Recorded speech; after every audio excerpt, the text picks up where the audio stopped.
In Super Smash Bros. For the Nintendo 64 and Super Smash Bros. Melee for the Nintendo GameCube, many Nintendo characters make playable appearances in order to fight till they drop, whether it'll be in their own adventures, through multiple challenges, on teams, or in a very sweaty competitive setting.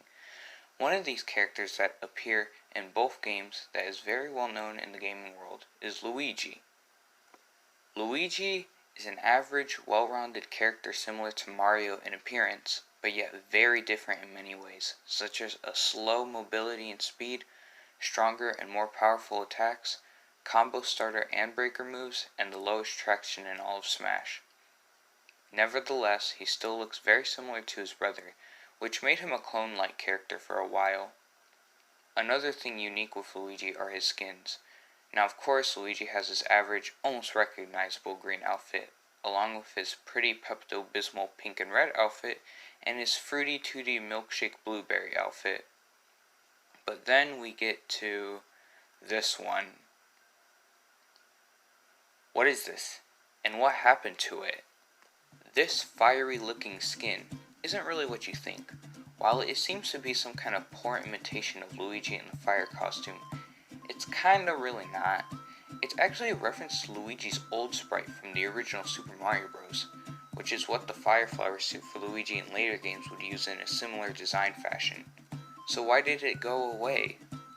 Maybe it's because of the very unfitting style of the skin, or that it could be a reference to jaundice seen by many, which could offend affected people, or maybe because of its similarities with other designs.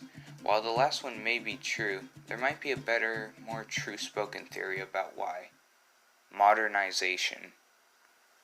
Considering the GameCube, DS, and Wii era basically refined many Nintendo series into their modern designs, it would only make sense to go with the newer designs. Especially since by then, the vast majority of the video game market were either newbies getting into video games, or casual people wanting to try out new stuff. Using the newer designs for newer games isn't just obvious to the point, but many would recognize who they were.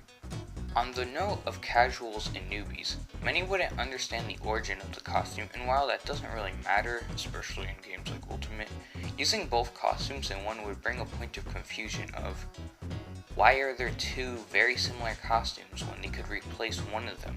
And at that point, using the newer, more sleeker alt costume would be the obvious choice due to its more recognizable design and status under the new market. So most likely during Brawl's development, Sakurai and the team wanted to modernize the whole cast to what they are now and how they look, and since the new Fire Luigi was somewhat similar but much more sleek, the old one was ditched. Personally, I think that sucked. The old design made Luigi much more different, especially with style. With this whole oldie retro-fitting costume put into a new, colorful design somehow fitting for the 64 and GameCube, plus its really wacky look with its jaundice-like skin color gave Luigi a much more fitting style to his weirdness, especially back then.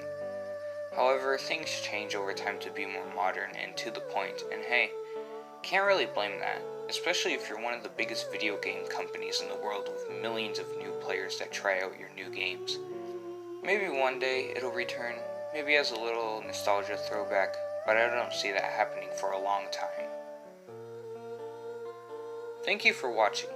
I hope you like the content that I create, and hey, if you do, why not check out my other stuff? Peace out.